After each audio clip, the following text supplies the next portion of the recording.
ल साथीहरू हेर्नु होला है, म यो ठाउँको नाउँ भन्दिनँ हैन। हजुरहरूले यो भिडियो हेरेर यो ठाउँको नाउँ भन्नु होला।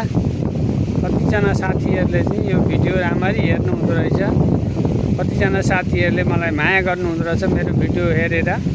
यो दृश्य हेरेर हजुरहरूले भनिदिनु होला है यो कुन ठाउँ हो, कमेन्टमा भनिदिनु होला है। हेर्नु होला,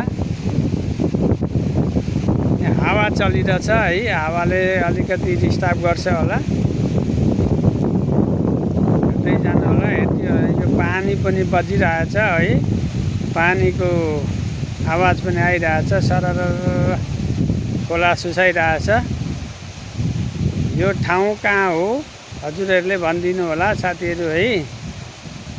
यो कहाँको दृश्य हजुरहरूले हेर्दै हुनुहुन्छ, कहाँबाट हेर्दै हुनुहुन्छ। म फलान ठाउँबाट हेरेको भनेर भनिदिनु होला। यो फलान ठाउँको दृश्य भनेर भनिदिनु होला साथीहरू है। यहाँ गाडी पनि हिँड्दैछ, अटो।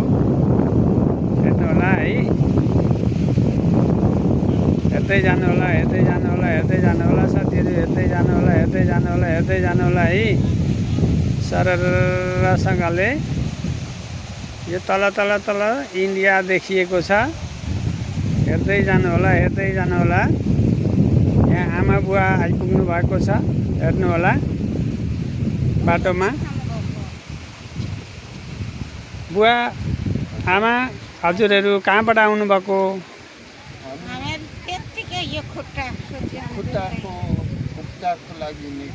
ए के भएको हजुरको खुट्टा? ए कहिलेदेखि? ए ल बिजोक रहेछ हजुरको, दुःखदायक रहेछ है। उता नानीहरू स्कुलबाट आउँदै हुनुहुन्छ। हेर्दै जानु होला साथीहरू, हेर्दै जानु होला है। यहाँको दृश्य कति सुन्दर र रमणीय ठाउँ छ, हेर्नु होला। यहाँ धानबारी हरियो देखिरहनु भएको छ, यता पहाड देखिनु भएको छ, यहाँ बाटो देख्नु भएको छ। ल हस् त साथीहरू, धन्यवाद मेरो भिडियो हेरिदिनु भएकोमा। यहाँहरूलाई धन्यवाद। म भोला ढकाल।